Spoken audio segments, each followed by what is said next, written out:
Aujourd'hui, on va s'intéresser à la nécessité d'acheter son boîtier nu ou avec ce petit truc-là.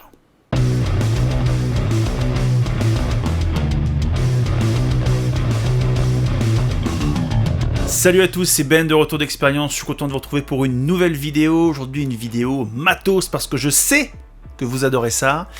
Aujourd'hui, on va se poser une question simple. Dès lors qu'on veut acheter un boîtier, on a le choix de l'acheter soit nu, soit avec un objectif de kit. La question qu'on va se poser, c'est est-ce que c'est nécessaire, est-ce que c'est intéressant d'acheter cet objectif de kit? Et aujourd'hui, on va parler de celui-ci, le XF1855 de chez Fujifilm. On est donc sur un caillou de 330 grammes qui est, comme vous le voyez, vachement petit, vachement léger, compact, avec une bague de diaphragme ici, une ouverture glissante de 2,8 jusqu'à 4. Il n'est pas tropicalisé, mais il est stabilisé. Ça vous donne un équivalent plein format 27,84, quelque chose comme ça. Et le tout pour un prix neuf autour de 500 € et un prix d'occasion autour des 300-350 €. Alors généralement, ces optiques de kit, les 18-55, sur les grandes marques comme Canon, Nikon, on est sur des objectifs ultra plastiques, pas de très bonne facture, avec une ouverture glissante de 3,5 vers 5,6, ce qui est pas fou. Fujifilm a fait le choix de faire une ouverture glissante de 8,4 avec une construction en acier, donc on est sur quelque chose de super chouette. Et de mémoire, donc Panasonic, ils ont un 12-60 qui doit faire aussi du 3,5, 5,6, et un Panasonic Leica un peu plus haut de gamme qui lui doit faire aussi du 2,4. Donc voilà pour les optiques de kit assez classiques. Alors en général, ces 18-55, c'est des objectifs qu'on prend quand on commence, quand on n'est pas trop spécialisé dans la photo, qu'on débute, on prend un boîtier pas très cher, et souvent il y a l'objectif qui est avec, alors on sait pas trop vers quoi on va partir, et puis on n'a pas souvent un gros budget, donc on prend cette optique-là, le 18-55, qui fait des photos somme toute pas folles, mais qui fait des photos et dont on attend généralement pas grand chose. Et c'est en général l'optique qu'on revend le plus vite dès lors qu'on commence un petit peu à augmenter son niveau en photographie. C'est la première optique qu'on met sur le bon coin. Donc ce XF1855, on a une optique donc en métal avec une bonne ouverture, une bonne construction. Alors un zoom externe, on peut pas non plus tout avoir, un pare-soleil léger. Voilà, on est sur un truc qui est franchement cool, une bague de diaphragme qu'on peut mettre en auto avec le petit bouton qui est là, une stabilisation qui est plutôt efficace. En termes d'ouverture, on est, je vais vous dire parce que j'ai noté ça, on est à 18 mm, on est à 2,8. À 23 mm, on est à 3.2, à 35 mm, on est à 3.6 et à 55 mm, on est à 4. On est pas mal. Et donc je vous disais, la bague d'ouverture au cul de l'optique, que généralement on ne trouve pas sur les objectifs de cette gamme, donc bravo Fujifilm. En termes de stabilisation, moi j'ai trouvé ça assez impressionnant. Il était monté sur mon Fujifilm X-T3 qui n'est pas stabilisé, et j'ai pu descendre à 55 mm à un quart de seconde. C'est chouette. Un quart de seconde, c'est vraiment bien, surtout à 55 mm, du coup ça commence un petit peu à trembler. Donc voilà, une stabilisation qui franchement fait le taf. Alors pour vous faire un vrai retour terrain, j'ai décidé d'emmener ce petit caillou avec moi sur une prestation corpo à Deauville. Team building sur la plage avec du vent, du sable, des gens qui bougent beaucoup, des activités ultra dynamiques pour tester l'autofocus. Il y avait du photocall avec de la lumière pour tester un petit peu plus ses qualités optiques. Donc voilà, un truc assez varié, et ça m'a permis de me faire une idée de ce qu'il était capable de faire. Alors je vais essayer de vous mettre au fur et à mesure de cette vidéo quelques images que j'ai faites avec. J'aurais voulu vous montrer certaines vidéos en particulier qui montrent certains défauts, mais pour des raisons de RGPD, je n'ai pas le droit de vous les mettre et de vous montrer des visages. Donc il faudra se contenter de ce que je vais pouvoir vous trouver. En termes d'autofocus, j'en suis plutôt satisfait, il a fait le boulot, sans être l'objectif le plus rapide de chez Fujifilm, puisque la nouvelle série d'objectifs est ultra rapide. Franchement, il est plutôt bien, il m'a pas lâché, j'ai pu en tirer quand même pas mal de bonnes images, donc un autofocus plutôt pas mal. Alors en termes de qualité optique, j'ai été agréablement surpris. Je pensais pas un jour que je testerais un 18-55.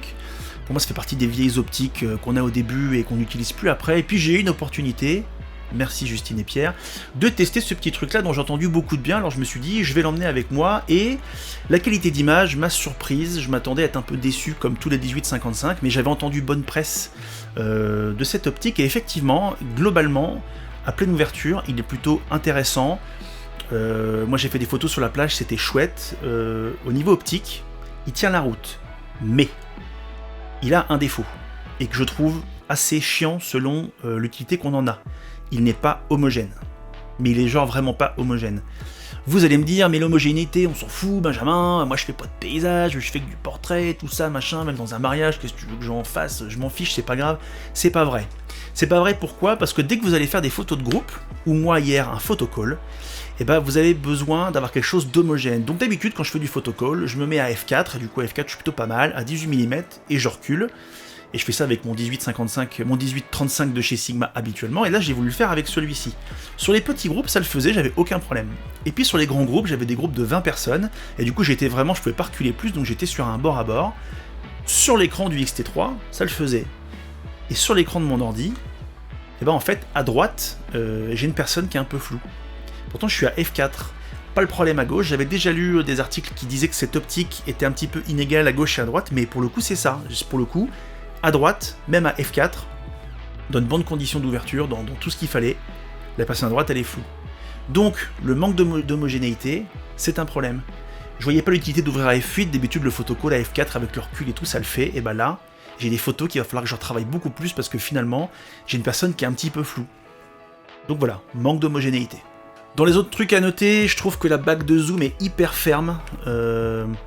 Ça c'est très subjectif, moi je trouve qu'elle était un peu trop ferme. Voilà, je trouve qu'à l'usage c'est un petit peu chiant quand on zoome, dézoome beaucoup, j'ai trouvé ça un petit peu chiant. Un autre truc que j'ai bien aimé sur cette optique, c'est sa légèreté, parce que quand on passe toute une matinée à faire des kilomètres sur le sable pour suivre des gens et faire des photos, et ben mon dos a remercié cette optique qui est plutôt légère et plutôt équilibrée, donc j'ai trouvé ça super chouette.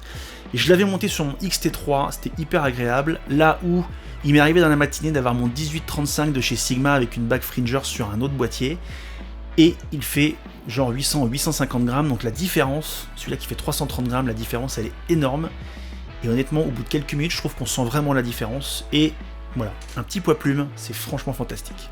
N'hésitez pas à vous abonner, à mettre la cloche depuis la vidéo du X-H2S, les abonnés, ça décolle, c'est génial, il y a une communauté, j'ai plein de gens qui m'écrivent en perso sur Insta, etc. C'est fantastique, n'hésitez pas à vous abonner sur Instagram aussi, ça fait plaisir, et j'essaie d'être le plus disponible possible dans les commentaires et dans les messages Insta. Alors au final, la question, on veut acheter un boîtier, on commence la photo, est-ce qu'on l'achète nu ou est-ce qu'on prend cette optique de kit 18-55 ? Foncez, prenez-la. Franchement, si vous débutez ou si vous êtes un passionné mais qu'il vous faut un transstandard et qu'en fait l'ouverture vous vous en foutez un peu, franchement, prenez cette optique. Moi je suis habitué au 18-55 qu'on finit par balancer ou qu'on revend avec son vieux boîtier pour se faire un petit billet de 70 balles.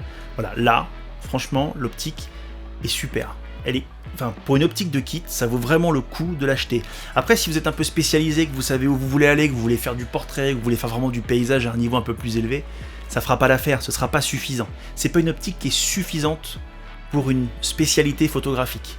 Mais dès lors qu'on commence, qu'on se cherche, qu'on veut quelque chose de polyvalent quand on va en vacances, à avoir un transstandard qui permet quand même de zoomer, franchement, il est super et il est bien meilleur que les optiques 18-55 que j'ai pu voir dans d'autres marques. Donc, vous pouvez y aller. Moi, je me suis posé la question, après l'usage que j'en ai eu, je me suis dit, mais est-ce que je l'achète ou pas? Parce que franchement, il m'a quand même pas mal dépanné, et puis sa légèreté, ça a beaucoup joué. Bon, son manque d'homogénéité, ça m'a posé à moi un vrai souci. Je peux pas me permettre, avec mes clients, je peux pas me permettre d'avoir quelque chose de pas homogène. Même si quand on connaît le défaut, je pense qu'à F8 ça passe mieux, mais voilà, je me suis dit non. Donc, moi, je l'achèterai pas. Pour le coup, je vais attendre la réponse de Sigma, puisque Sigma s'est lancé dans les montures XF, a annoncé 3 optiques et a annoncé une autre optique en préparation, qui est le 18-50 f2.8, donc avec une ouverture fixe. Ça c'est chouette, et aujourd'hui il est vendu en monture Sony à 500 €, donc il devrait être à peu près dans les mêmes prix, et je pense qu'il va tuer cette optique là, puisqu'à prix équivalent, sauf si Fuji décide d'en lancer un nouveau, ce qui n'est pas impossible. Mais entre ce 18-55 à ouverture glissante, pas homogène, etc., un Sigma 18-50 f2.8 constant au même prix, et un 16-55 f2.8 qui est vendu par Fujifilm et qui coûte beaucoup plus cher, je pense que Sigma va plier le game. Donc voilà, moi je vais attendre, parce que le petit transstandard 18-50 de chez Sigma, a priori à peu près les mêmes mensurations, les mêmes poids que celui-là, donc il aura tous les avantages, sans, je l'espère, les défauts. Et voilà pour moi, j'espère que la vidéo vous aura été utile, surtout si vous débutez dans la photo et que vous vous posez plein de questions sur les objectifs de kit. N'hésitez pas à mettre un petit commentaire, à vous abonner, ça fait toujours plaisir. Et en attendant, prenez soin de vous. Salut.